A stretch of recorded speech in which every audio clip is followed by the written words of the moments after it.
Alice's Adventures in Wonderland by Lewis Carroll. And this is Chapter 4. The Rabbit Sends in a Little Bill. It was the White Rabbit, trotting slowly back again and looking anxiously about as it went, as if it had lost something. She heard it muttering to itself, "The Duchess, the Duchess! Oh, my dear paws! Oh, my fur and whiskers! She'll get me executed, as sure as ferrets are ferrets! Where can I have dropped them, I wonder?" Alice guessed in a moment that it was looking for the fan and the pair of white kid gloves, and she very good-naturedly began hunting about for them. But they were nowhere to be seen. Everything seemed to have changed since her swim in the pool, and the great hall with the glass table and the little door had vanished completely. Very soon the rabbit noticed Alice as she went hunting about and called out to her in an angry tone, "Why, Marianne, what are you doing out here? Run home this moment and fetch me a pair of gloves and a fan. Quick now!" And Alice was so much frightened that she ran off at once in the direction it pointed to, without trying to explain the mistake it had made. "He took me for his housemaid," she said to herself as she ran. "How surprised he'll be when he finds out who I am, but I'd better take him his fan and gloves, that is, if I can find them." As she said this, she came upon a neat little house, on the door of which was a bright brass plate with the name W. Rabbit engraved upon it.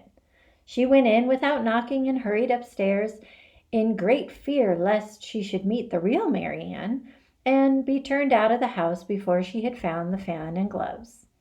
"How queer it seems," Alice said to herself, "to be going messages for a rabbit.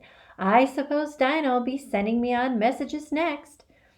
And she began fancying the sort of thing that would happen. "Miss Alice, come here directly and get ready for your walk." "Coming in a minute, nurse. But I've got to watch this mouse hole till Dinah comes back and see that the mouse doesn't get out.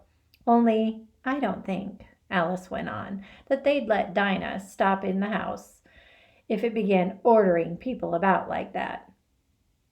By this time she had found her way into a tidy little room with a table in the window, and on it, as she had hoped, a fan and 2 or 3 pairs of tiny white kid gloves.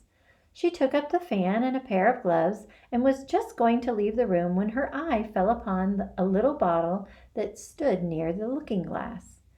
There was no label this time with the words "Drink me," but nevertheless she uncorked it and put it to her lips. "I know something interesting is sure to happen," she said to herself, "whenever I eat or drink anything, so I'll just see what this bottle does. Oh, I do hope it'll make me grow large again, for really I am quite tired of being such a tiny little thing." It did so indeed, and much sooner than she had expected. Before she had drunk half the bottle, she found her head pressing against the ceiling and had to stoop down to save her neck from being broken. She hastily put down the bottle, saying to herself, "That is quite enough. I hope I shan't grow any more. As it is, I can't get out the door. Oh, I do wish I hadn't drunk quite so much."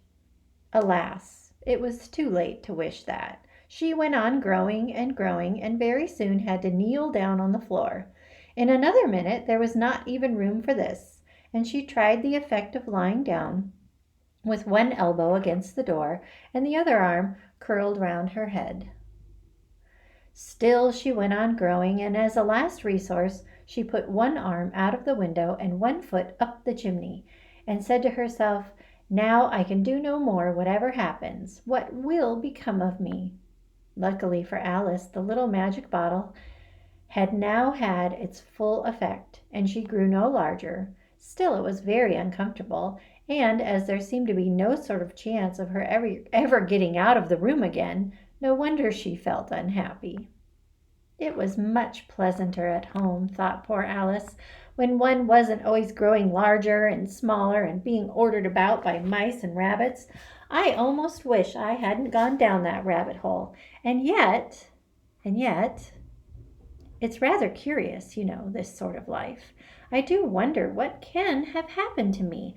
When I used to read fairy tales, I fancied that kind of thing never happened, and now here I am in the middle of one. There ought to be a book written about me, that there ought. And when I grow up, I'll write one. But I'm grown up now," she added in a sorrowful tone. "At least there's no room to grow any more here."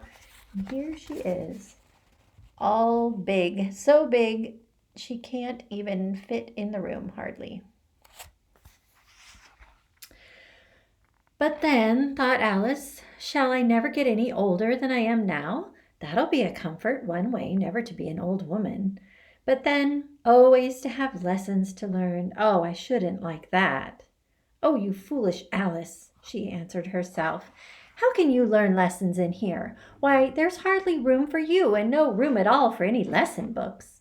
And so she went on, taking first one side and then the other, and making quite a conversation of it altogether. But after a few minutes she heard a voice outside and stopped to listen.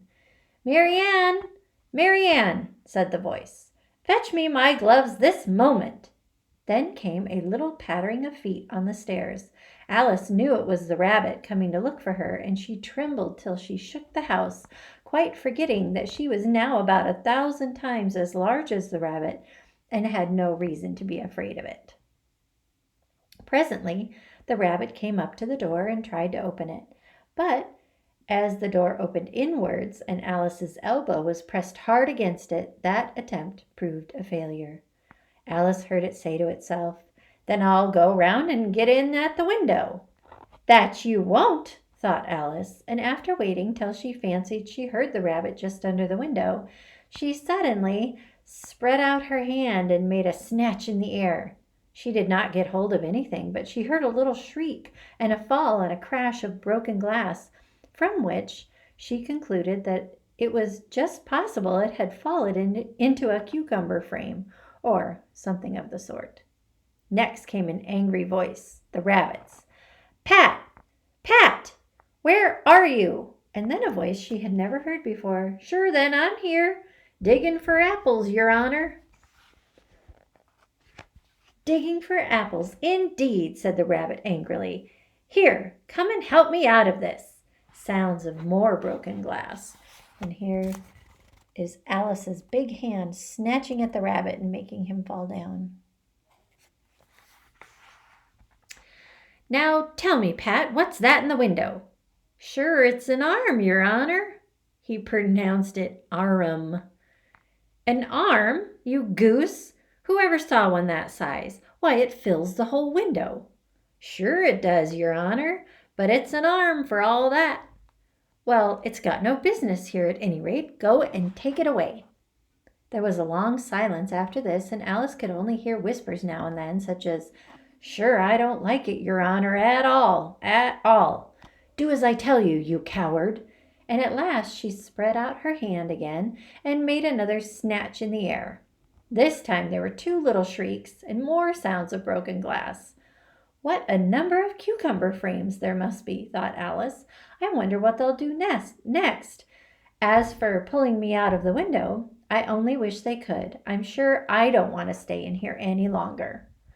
She waited for some time without hearing anything more. At last came a rumbling of little cart wheels and the sound of a good many voices all talking together. She made out the words, "Where's the other ladder? Why, I hadn't to bring but one. Bill's got the other. Bill, fetch it here, lad. Here, put 'em up at this corner. No, tie 'em together first. They don't reach half high enough yet. Oh, they'll do well enough. Don't be particular. Here, Bill, catch hold of this rope. Will the roof bear? Mind that loose slate. Oh, it's coming down. Heads below." A loud crash. "Now who did that? It was Bill, I fancy. Who's to go down the chimney?" "Nay, I shan't. You do it." "That I won't then. Bill's to go down. Here, Bill, the master says you're to go down the chimney." "Oh, so Bill's got to come down the chimney, has he?" said Alice to herself. "Why, they seem to put everything upon Bill. I wouldn't be in Bill's place for a good deal. This fireplace is narrow, to be sure, but I think I can kick a little." She drew her foot as far down the chimney as she could and waited until she heard a little animal. She couldn't guess what sort it was, scratching and scrambling about in the chimney close above her, and then saying to herself, "This is Bill." She gave one sharp kick and waited to see what would happen next. The first thing she heard was a general chorus of "There goes Bill!" Then the rabbit's voice alone, "Catch him, you by the hedge!" Then silence, and then another confusion of voices. "Hold up his head! Don't choke him! How was it, old fellow? What happened to you? Tell us about it." Last came a little feeble, squeaking voice. "That's Bill," thought Alice. "Well, I hardly know. I'm better now, but I'm a deal too flustered to tell you. All I know is something comes at me like a jack-in-the-box, and up I goes like a skyrocket." "So you did, old fellow," said the others. And there is Bill, and we can see by the picture that he is a lizard. And she kicked him right out of the chimney.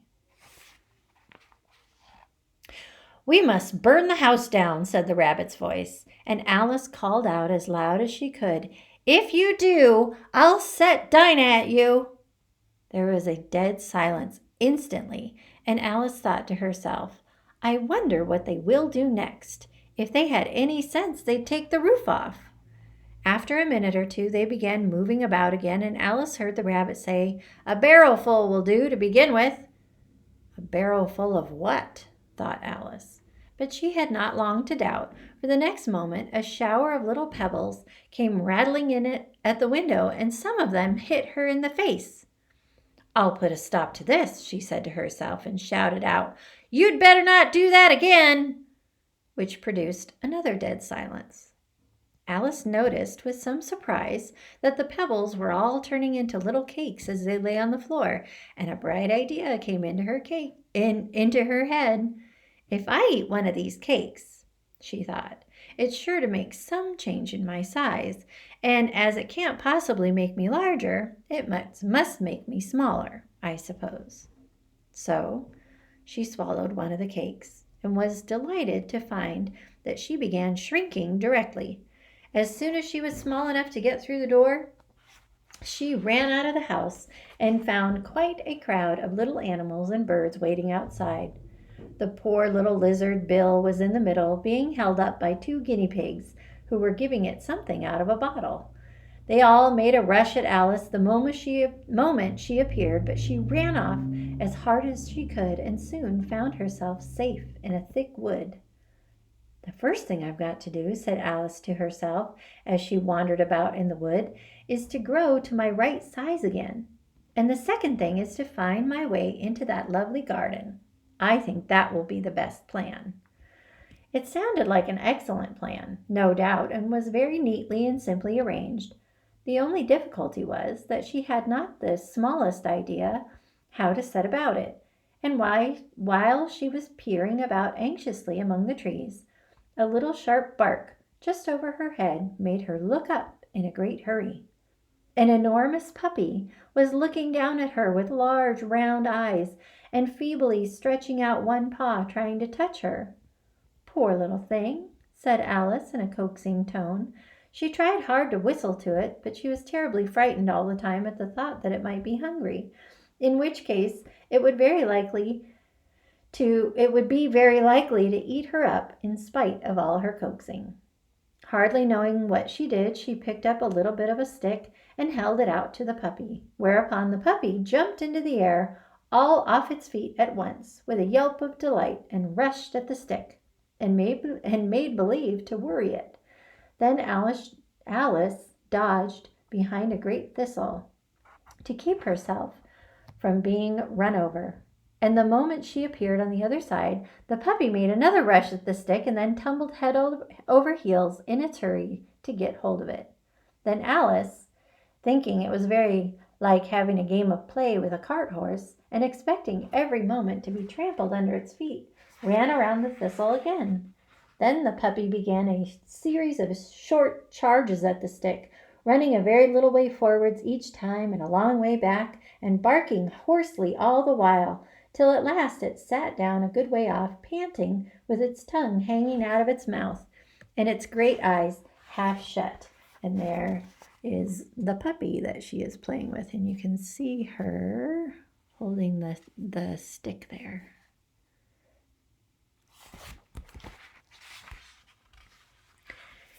This seemed to Alice a good opportunity for making her escape. So she set off at once and ran till she was quite tired and out of breath, until the puppy's bark sounded quite faint in the distance.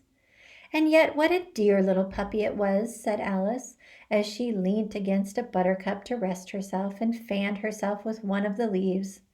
"I should have liked teaching it tricks very much, if I'd only been the right size to do it. Oh dear, I'd nearly forgotten that I've got to grow up again. Let me see. How is it to be managed? I suppose I ought to eat or drink something or other, but the great question is, what?" The great question certainly was what. Alice looked all round her at the flowers and the blades of grass, but she could not see anything that looked like the right thing to eat or drink under the circumstances. There was a large mushroom growing near her, about the same height as herself, and when she looked under it, and on both sides of it and behind it, it occurred to her that she might as well look and see what was on the top of it. She stretched herself up on tiptoe and peeped over the edge of the mushroom, and her eyes immediately met those of a large blue caterpillar that was sitting on top with its arms folded, quietly smoking a long hookah, and not taking the smallest notice of her or of anything else.